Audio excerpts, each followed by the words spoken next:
Seguimos poniendo la mañana en camino y seguimos escuchando a Ramones, hoy a 20 años de la muerte de Joey Ramone. Algunos mensajes. Bueno, primero quiero confirmarles que mañana vamos a completar esta charla con Felipe Monestiel, doctor de Ciencia Política, a propósito de los mecanismos de democracia indirecta en general y a propósito del referéndum que plantea derogar 135 artículos de la LUC y a propósito muy en particular de lo que hoy publica, por ejemplo, en su página, justo en esta no trae la página, en su página 6, La Diaria, Frente Amplio presentó proyecto para suspender el plazo de entrega de firmas contra la LUC mientras rijan restricciones al derecho de reunión. La iniciativa apela al antecedente de la postergación de las elecciones departamentales y a las limitaciones que impone la emergencia sanitaria para el ejercicio de la militancia. Sobre esto, repito, seguiremos hablando mañana con Felipe Monestiel, acá en el 98.7. Ya está con nosotros la querida y admirada Gabriela Mordecki, pero antes algunos mensajes llegan a propósito del chat en YouTube. Recuerden todos que ustedes pueden escuchar La Mañana en Camino y ver La Mañana en Camino a través, ya mismo, en vivo, en directo, del canal YouTube La Mañana en Camino. Eduardo dice, buenos días a ambos, en Paso de los Toros, eso, perdón, ya lo había leído más temprano. Dice Leticia, Alejandro, ¿cuándo van a llamar a mi hijo diabético y muchos más? Es Leticia del Parque Posadas. Buenos días, estamos escuchando desde el balneario Buenos Aires. Buen programa, como todos los días, lo dice Paula. Paula nos debe aquel comentario que yo hice a propósito de la playa del balneario Buenos Aires, que tengo entendida, porque un poco conozco por allí, que es un tanto abierta y fortachón además, ¿no? Pero bueno, me gustaría conocer la visión de Paula, si es que conoce el balneario, la playa, y si hay algún rinconcito de Buenos Aires que no sea tan agreste, por lo menos desde mi perspectiva, una playa tan abierta, tan fuerte, con tanta ola. Dice Omar, China, Japón, Corea, Europa hacen acuerdo para desarrollar nuevas energías verdes y poder expandir las fronteras fuera del planeta. Por otro lado, hay países que pretenden vivir la Guerra Fría. 099-894-985. Perdón, este es el chat, pero también a través de nuestro WhatsApp llegan mensajes. No seas peleador, Ale, si las milanesas no son fritas, no son milanesas, si el libro no tiene hoja de papel, no es libro, lo dice Fernando, a propósito del libro de Felipe Monestiel. Acá me parece que el peleador es Fernando. La política y el político en el planeta está en riesgo de desaparecer y no sé si lo saben, mientras el capital privado evolucionó y hoy controla la economía, los estados se debilitaron y ya no pueden y tienen el poder para cambiar la economía. Otro mensaje de Omar. Buen día, excelente reflexión sobre el mensaje de Wilder. Felicitaciones. Esto a propósito de un comentario que hice antes. Estoy de acuerdo contigo, Ale. Lo que me cae mal es pedir que nos obliguen al Estado cuando no hacemos lo que nos corresponde. Los mensajes nos ayudan a poner la mañana en camino. A Wilder, que creo que es el que envía el mensaje, yo quiero hacer una precisión conceptual y es la siguiente. Me parece que los reclamos al gobierno no van en la dirección gobierno, oblíguenos por ley a hacer lo que no estamos dispuestos o no queremos hacer.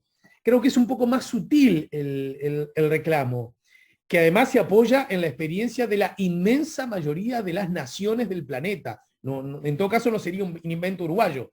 Más bien que lo que más bien se parece a una excepción es lo que está haciendo Uruguay, y consiste en lo siguiente. No hay una sola voz científica, repito, no hay una sola voz científica que sostenga que para aplacar el avance del COVID no se necesite bajar la movilidad. No hay una sola. Si vos necesitas sí o sí bajar la movilidad, esto implica que muchas personas, muchísimas personas, deben dejar de hacer sus habituales actividades. Y esto, cualquiera puede entenderlo, implica que muchas personas van a dejar de generar o recibir ingresos. Por lo tanto, esas personas tendrían de inmediato una baja muy importante, en algunos casos inmediata y drástica, de su calidad de vida. En ese contexto, ¿cuál es el reclamo que se hace? A esas personas, a esos sectores, a esos ciudadanos, hay que darles una ayuda. económica de distinta naturaleza, con distintos pesos, que permita, entre otras cosas, frenar lo que ya ha ocurrido el año pasado, y es que 100.000 de nuestros compatriotas cayeron debajo de la línea de pobreza. Es eso lo que se reclama, es eso lo que se dice, y es eso lo que han hecho gobiernos, más o menos liberales, más al centro, más a la derecha, más a la izquierda, más o menos autoritarios. En el concierto internacional hay ejemplos que sobran en esa dirección. Me parece que por ahí pasa el resumen. Aún así, uno puede estar, contesten que está bien lo que hace el gobierno, y otros pueden suponer que está bien lo que reclama la comunidad científica y, por supuesto, otros actores. Hablando de ciencia, vamos a recibir a quien representa las ciencias de la economía, nuestra docente, de hecho lo es todas las semanas, Gabriela Mordecki. Buen día, bienvenida, Gabriela. Hola, ¿qué tal a todos? Bueno, nada, un gusto como siempre compartir este espacio y nada, intentar, digamos, discutir algunos puntos, capaz que en parte cosas que dijiste también, ¿no? Porque esto de las ayudas o no, no era lo que teníamos pensado para hoy, que vamos más por el lado del mercado de trabajo, que bueno, Bueno, que están también lo vinculadas, ¿no? mencionaste. ¿Eh? Quiero decir, cómo los datos del mercado del trabajo con todo esto dialogan fuertemente, ¿no? Sí, totalmente, pero también capaz que podemos, cuando aparezcan la actualización de los datos fiscales, capaz que podemos ir, digamos, a mirar las cosas desde el otro lado, ¿no? Del lado de los recursos, de este discurso del gobierno, ¿verdad? De no tenemos fondos, no podemos ayudar, bueno, ahora apareció este impuesto, reapareció, ¿no? Porque bueno, es con otra forma, menos recaudador, digamos que no se ve claramente cuál es la intención pero bueno, está. La parte fiscal no es que la desconocemos, pero bueno, no nos da el tiempo para todo al mismo tiempo, entonces vamos como de a un tema y hoy justamente Pero queríamos. en todo caso, ya que aludiste a esto, título, por ejemplo, del País Parlamento, Frente Amplio no votó impuesto a públicos y se disparó la polémica, bueno, sobre el tema, bueno, Bueno, ese titular también es noticia porque apareció, ¿no? Yo lo vi ayer, que lo recogía la diaria, que en el Twitter, ¿no? Esto de que dicen de que es mentira este titular que aparece hoy en el país, que no es que el Frente Amplio no lo votó, sino que puso algunos reparos, no votó, o sea, hay como una disquisición y también yo creo que se genera como este clima de falsa oposición entre quienes están de un lado y del otro de las medidas, ¿no? Uh -huh. Este, En pero todo bueno, caso, en todo eso caso, sí, también. a modo informativo, Gabriel, a ver si nos puedes ayudar. Lo que sí parece ser claro que es un impuesto que, desde la perspectiva de la potencial recaudación, que es una recaudación muy fácil de obtener, porque son justamente funcionarios públicos, supongo que apretar una tecla, igual luce como un tanto pequeña, ¿no? La recaudación. ¿Es cierto esto que digo? Sí, bueno, es que los funcionarios públicos que ganan más de, no sé, 120.000 pesos nominales son un número muy, muy reducido del total de la población, no solamente de los funcionarios públicos. O sea, no están en el punto, digamos, más alto de la distribución del ingreso. Son los privados los que están como que tienen más capacidad contributiva en esa franja, pero se optó por ir solo por los públicos y además, a diferencia de la vez anterior, que el impuesto caía, estaba definido por franjas, pero te lo cobraban sobre el total del salario. Ahora se hizo más del estilo del IRPF, o sea, te van cobrando por franjas, y tiene como un mínimo, veremos cómo lo instrumentan y qué tanto termina recaudando, pero los cálculos dicen que va a recaudar, no sé, un tercio, un cuarto de lo que recaudó el año pasado. También se hizo sobre las jubilaciones, igual que el año pasado, con con las mismas franjas, inclusive ni siquiera fueron ajustadas por inflación las franjas, lo cual también suena como un poco, pero bueno, nada. Bien. El gobierno tiene la mayoría y más allá de que algunas cuestiones fueron discutidas y nada, y se llegó hasta no sé qué hora de la madrugada para la aprobación, se aprobó como venía, no se le introdujeron correcciones. Y es por 2 meses en principio, igual que la vez pasada, puede ser renovado por 2 meses más, veremos qué impacto recaudatorio tiene. Igualmente, capaz que digamos, desde el punto de vista económico, como tú hablabas de las ayudas necesarias, en realidad tampoco en esta situación se recomienda aumentar impuestos, ¿no? O sea, el financiamiento del gasto debe venir por otras fuentes más genuinas, como por ejemplo el endeudamiento, y luego que la economía comience a recuperarse, ahí sí pensar en impuestos, porque bueno, o sea, lo que ahora se precisa es no solamente, digamos, si uno mira, como tú estabas analizando, desde el punto de vista individual, por supuesto, las personas afectadas son las que precisan ser apoyadas, las actividades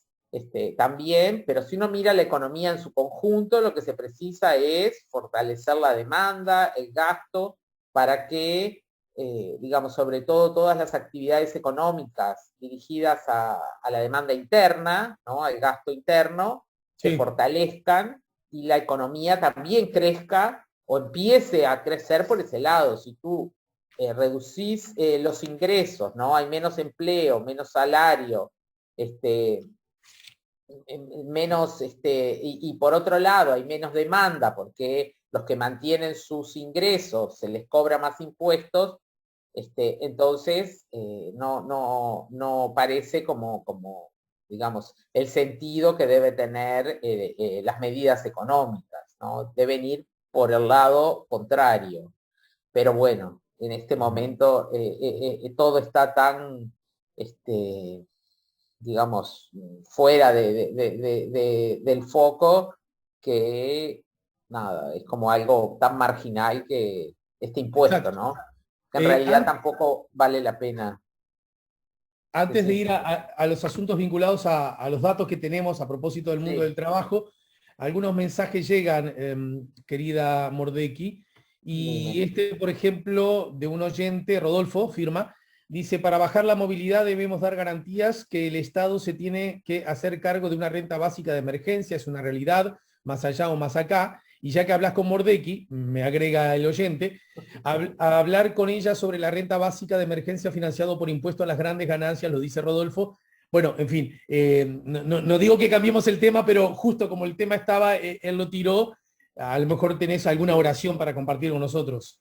Sí, no, podríamos, digamos, para hablar de eso me gustaría tener un poco más de los datos a la vista para poder discutir de cuánto significaría, ¿no? Pero el otro día, cuando anunció el gobierno que no iba a aumentar el precio de los combustibles, nada, a mí me surgía como también una contradicción importante, ¿no? Diciendo, bueno, ¿no? El gobierno aquí está aportando, no sé, que hizo 30 millones de dólares, es el costo, dijo la ministra, y yo pensaba, bueno, tal vez el gasoil, que es un combustible productivo, tiene sentido que el Estado lo subsidie, o el gas de cocina, que bueno, que es algo muy imprescindible. Pero ¿por qué la nafta también? O sea, qué sector productivo estamos ayudando con no aumentar el precio de la nafta? Uh -huh. Justamente, la nafta es para los que tienen automóvil, entonces, que es una porción, digamos, de la población, justamente ahí los tenemos bien estratificados, y podríamos generar un incremento en el precio de la nafta y con eso, digamos, generar un subsidio cruzado y hacer que el Estado pueda tener más recursos para otros fines, como por ejemplo que decía el oyente de generar una renta básica para los que están en problemas. Porque claro, igualmente es un monto bastante superior el que se requeriría, ¿no? Exacto. Simplemente pensemos en un salario mensual de, no sé, 17.000 pesos, que es el salario mínimo en este momento aproximadamente, para, no sé, 300.000, 400.000 personas, y da un monto bastante superior que $30.000, ¿no? Digo, hay que hacer bien las cuentas, pero lo que muchos decían es que con un aporte capaz que de un 1% del PIB más, ¿no? Se podría realmente cubrir o sea, es un costo interesante de alrededor de, no sé, capaz que 500 millones, 400 millones de dólares, que se precisaría para cubrir el salario de, digamos, por unos meses de la gente, ¿no? Pero digamos, hay que hacer bien las cuentas, Bien, no lo tengo aquí. Pero bien. bueno, podemos, justamente el punto que teníamos hoy que íbamos a comentar era las cifras de desempleo, que en realidad, digamos, durante todo este año no son digamos, un número en el cual uno se pueda realmente tener como para decir esto refleja lo que le sucede al mercado de trabajo en Uruguay. No, para Ujú. nada. Dio 11,1, o sea, apenas por encima de lo que cerró el año pasado. Esto es el dato a febrero. Pero hay que aclarar primero, cambió la forma de realizarse la encuesta, es telefónica ahora, no presencial como era hasta marzo del año pasado, y eso seguramente genera un sesgo importante en quienes terminan respondiendo y qué responden, ¿no? No sé si o sea, pero eso todavía no está estudiado, así que no lo podemos saber. O sea, eso Perfecto. en general, pero eso el INE lo aclara muy bien. No es que quiere pasarnos, digamos, una cosa. No. El INE Ujú. es serio en eso. No tuvo más remedio que pasar a este formato, pero bueno, tenemos que aclarar que no es estrictamente comparable, a pesar de lo cual lo comparamos, ¿no? Y por otro lado, también, o sea, ¿qué es el dato de desempleo? ¿Cómo se calcula?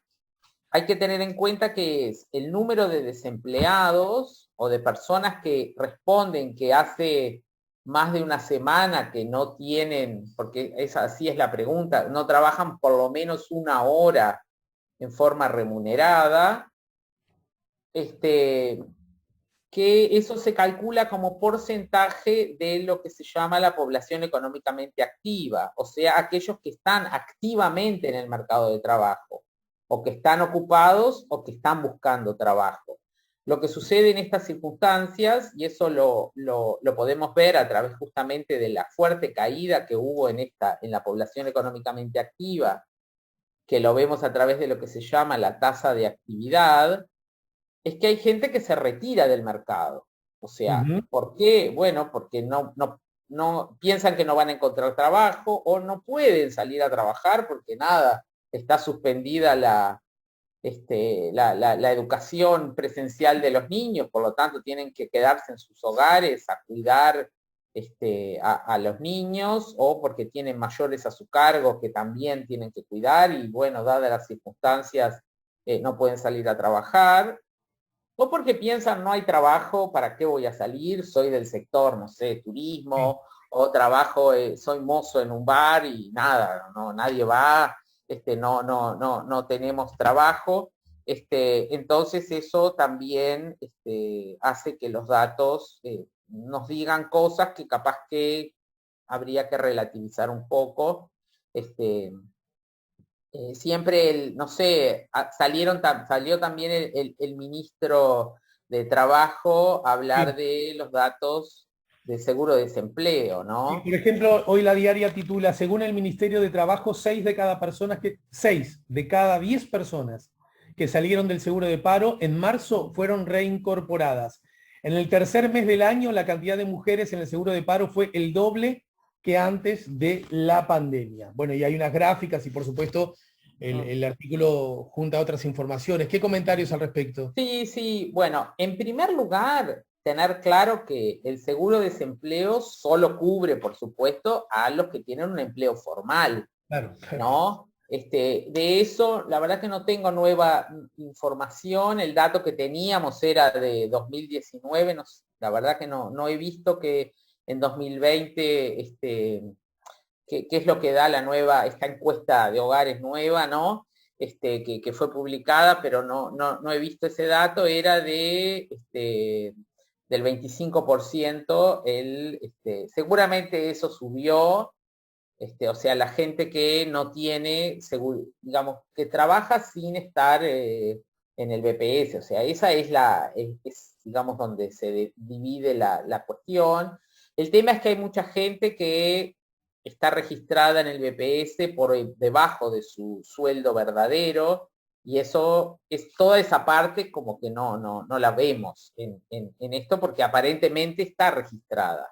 Tiene un registro, pero como no es, digamos, ¿no? Ahí hay un tema importante, y además que en estas épocas siempre eso como que aumenta, ¿verdad? Porque bueno, los empresarios tratan de minimizar su costo, y esta es una forma. Pero bueno, todos los que están en empleo informal no tienen cobertura de seguro de desempleo, ¿no? Ujú. Y bueno, esto que decía el ministro, ¿no? De que 6 cada 10 fueron recontratados, o sea, el 40% Claro. no tuvo un empleo. El tema es que ¿por qué, digamos, la tasa de desempleo no aumenta en la misma proporción? Bueno, porque primero, como decía, el denominador es otro, ¿no? Del que acá el ministro está hablando del 40% de los desocupados, no de la población, ¿no? Y además porque parte de esos desocupados pueden estar haciendo alguna tarea informal. Entonces, nada, porque bueno, la gente de algo tiene que vivir, ¿no? Entonces, pueden cocinar y hacer delivery a través de las redes, ¿no? De WhatsApp, eso es como, es una actividad que ha aparecido en forma como explosiva, la gente que te trae a tu casa y te ofrece, no sé, frutas, verduras, comida, lo que sea. Sí, Y bueno, pero eso son informales, ¿no? Y no están desocupados, están ocupados. Es lo que en las crisis aumenta muchísimo, y es lo que se llama el autoempleo, ¿no? O sea, bueno, sí, yo algo tengo que hacer, o sea, de algún lado tengo que obtener recursos, porque tengo que llevar algo de dinero para por lo menos pagar la comida. Este, Aunque bueno, el fenómeno también de las ollas populares, como hemos visto, increíblemente hace un año que existe, y que sigue, ¿no? Porque bueno, lógicamente, por suerte, la solidaridad de los uruguayos se mantiene, pero bueno, no debería la gente tener que acudir tanto tiempo a comer de esta manera, ¿no? claro. Pero bueno, nada, los datos lo que nos dicen del mercado de trabajo es poca información, o sea, sí aumenta algo más el desempleo, cae en esta última medición, además sí cae el empleo y la actividad, estas otras, que me parece que eso es como más importante, y esto es febrero, ¿no? Todavía no habíamos entrado en el recrudecimiento de la pandemia, como estamos, ¿no? A partir de mediados de marzo, que fue cuando fue la conferencia primera, ¿no? Del presidente tomando medidas, suspendiendo la educación presencial, etcétera. Y seguramente a partir de allí, marzo, abril, vamos a tener otra realidad, ¿no? Que pueden o Gabriela, no darnos estos números, que ese es un poco la cuestión en la que estamos hoy parados. O sea, no hay muchas respuestas ¿no? Como yo siempre les comento, o sea, la realidad está ahí. El tema es que para conocerla tenemos que tener buenas medidas. Y capaz que acá estamos teniendo como un problema en la medición, que no nos permite, que bueno, tendrán los que explotan y estudian más a fondo estos datos, y sí, tendrán que buscar otras formas alternativas para poder analizar exactamente qué es lo que está pasando. Algunos mensajes llegan a través del 099-894-987, estamos casi en el final, pero a ver qué comentarios nos hace Gaby. Bueno, Alejandro, ¿quién controla la recaudación de los impuestos para el COVID? Es un mensaje que llega sin firma. Jorge dice, me parece que la contadora, creo que se refiere a vos, en todo caso aclaro que no sos contadora, que sos economista, me parece que la contadora ignora que la mayoría de los vehículos utilitarios son a nafta, sobre todo los pequeños que son usados por pequeñas empresas.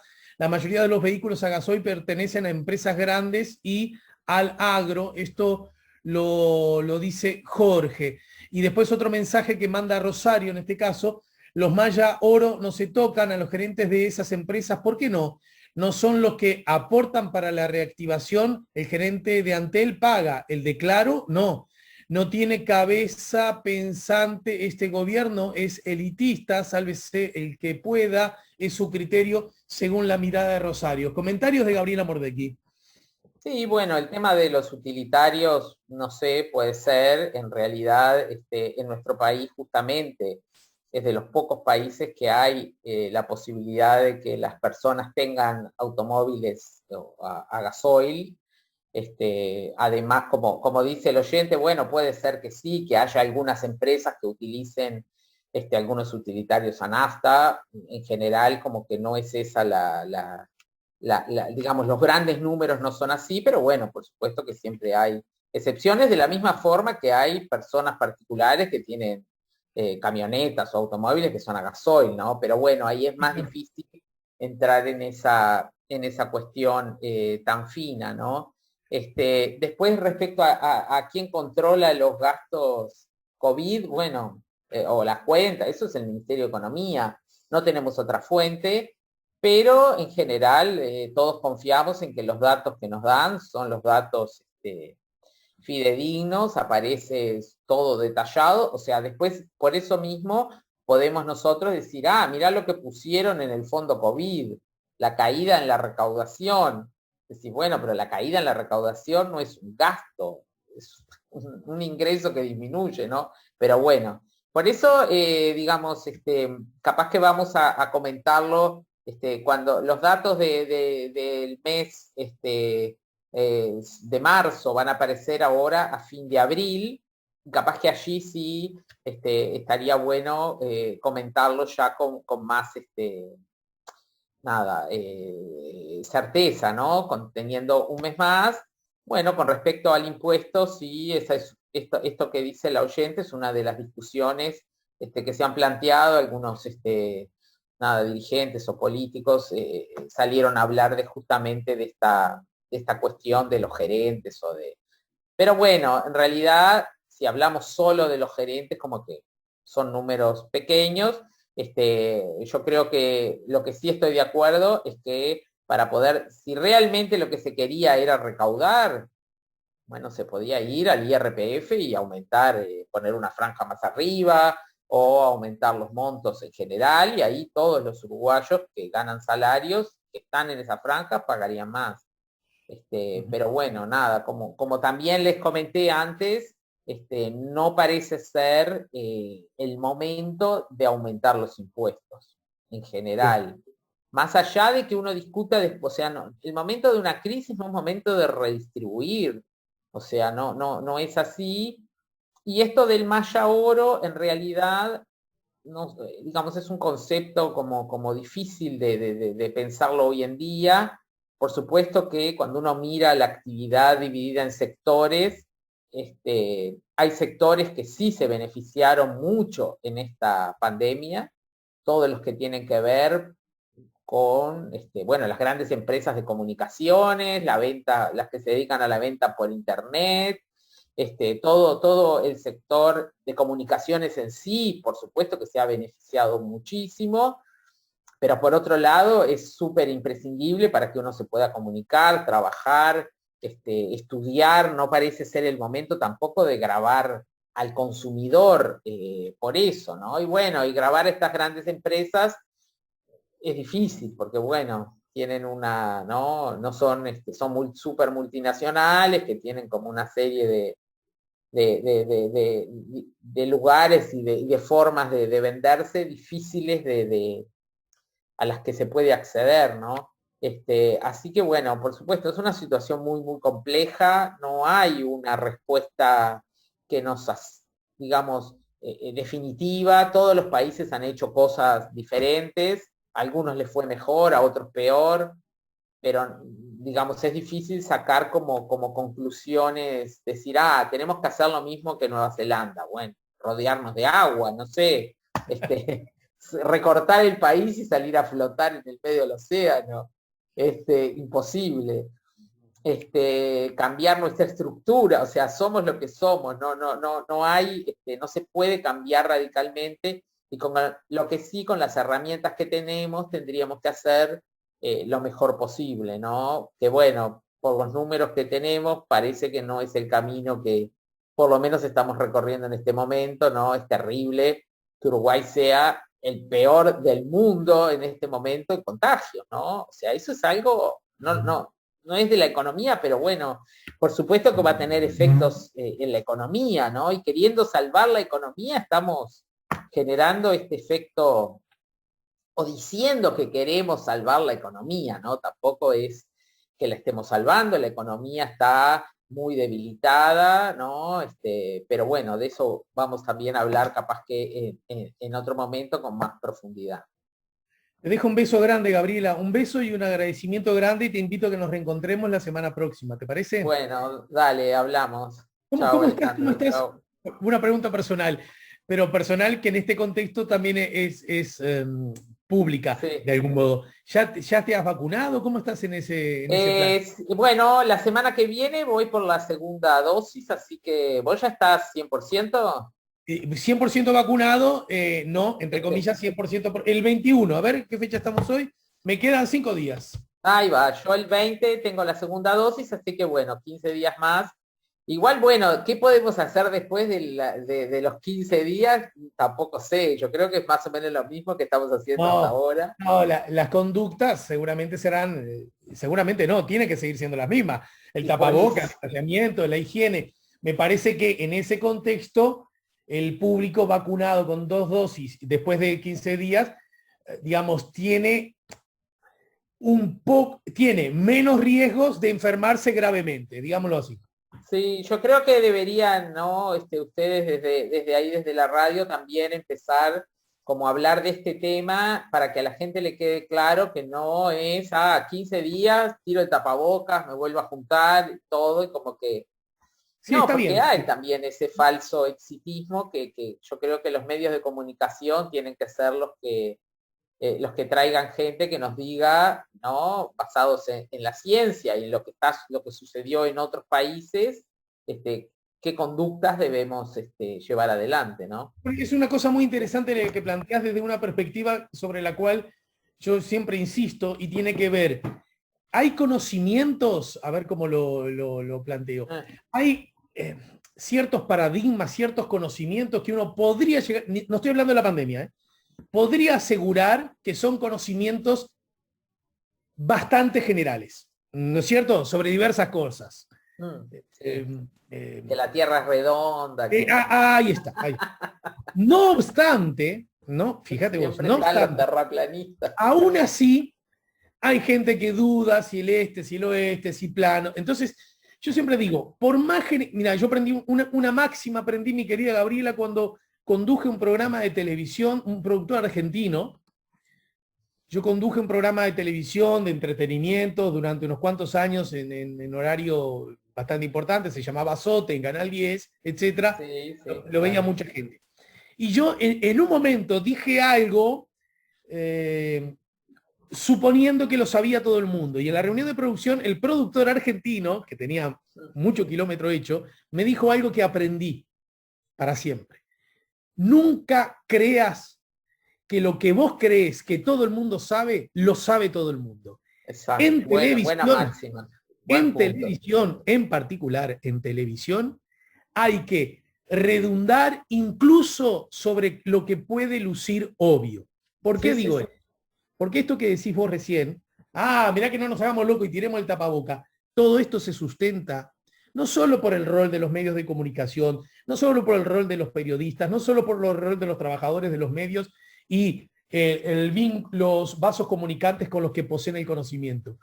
También esto se sustenta con algo que yo, esto lo digo como ciudadano más que como comunicador, siento que ha estado bastante ausente desde hace un año, y es constante y permanentes campañas públicas acerca de dónde estamos, qué es lo que hay que hacer y cuál debería ser nuestra conducta y nuestro comportamiento. Faltan campañas públicas y nunca, y pongo la máxima para terminar ya que me levantaste el centro, Gaby, vos y yo y todos los que nos escuchan conocemos una bebida de color oscuro que es muy, muy famosa y que bebe buena parte de la humanidad. ¿Estamos de acuerdo?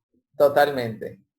Yo te pregunto, ¿esa bebida hace o no hace publicidad de su producto, el más conocido de la Tierra? Por supuesto que hace. Ah. Siempre. ¿Y por qué será?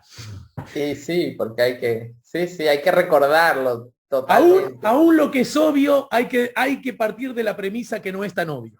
Bueno, por eso puse el ejemplo de la Tierra redonda, ¿no? Claro, porque me parece perfecto. O sea, ¿a quién se le hubiera ocurrido? Capaz que en el siglo XIV, XV, había gente, todos pensaban que la Tierra era plana y que te caías en un precipicio, pero los viajes interestelares, digo, no, nada. Bueno, chao Gaby, gracias. Bueno, nos vemos, hasta luego.